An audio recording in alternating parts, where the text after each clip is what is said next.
ભરૂચ જિલ્લા પંચાયતની આછોદ બેઠક ઉપર ભાજપના ઉમેદવારનો ભવ્ય વિજય થતાં વિજય સરઘસ નીકળ્યું. ભરૂચ જિલ્લા પંચાયતની આછોદ બેઠક ખાલી પડી હતી, જેની 16 ફેબ્રુઆરીએ પેટા ચૂંટણી યોજાઈ હતી, જેમાં ભાજપના મેલાભાઈ વસાવા, કોંગ્રેસના સોમાભાઈ વસાવા તેમજ આમ આદમી પાર્ટીના જયંતિભાઈ વસાવા વચ્ચે ત્રિપાખીયો જંગ ખેલાયો હતો. રસપ્રદ બનેલી પેટા ચૂંટણીમાં 16,281 મતદારોએ મતદાન કર્યું હતું અને 50.10% મતદાન નોંધાયું હતું. ત્યારે આજ રોજ આમોદ મામલતદાર કચેરી ખાતે નાયબ કલેક્ટર અને ચૂંટણી અધિકારી ડોક્ટર સુપ્રિયા ગાંગુલીના અધ્યક્ષસ્થાને મતગણતરી યોજાઈ હતી. કુલ 60 રાઉન્ડમાં થયેલી મતગણતરીમાં ભાજપના ઉમેદવાર પ્રથમ રાઉન્ડથી જ હરીફ ઉમેદવારોથી આગળ રહ્યા હતા.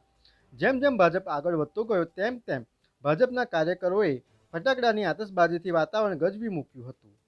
60 રાઉન્ડના અંતે ભાજપના ઉમેદવાર મેલાભાઈ વસાવાને 10,946, કોંગ્રેસના ઉમેદવાર સોમાભાઈ વસાવાને 4,483 તેમજ આમ આદમી પાર્ટીના ઉમેદવાર જયંતિભાઈ વસાવાને 650 મત મળ્યા હતા, જ્યારે નોટામાં કુલ 202 મત પડ્યા હતા.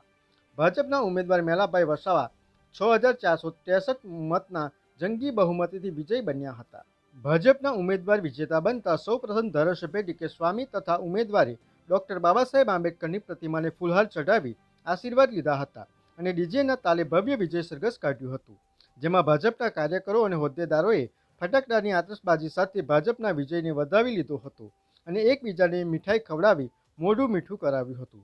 ભાજપની ભવ્ય જીત થતાં ધારાસભ્ય ડી કે સ્વામીએ સૌ મતદારોનો આભાર વ્યક્ત કર્યો હતો. ભરૂચ જિલ્લાની અંદર આછોદ અને જંબુસર નગરપાલિકાની 2 સીટો છે.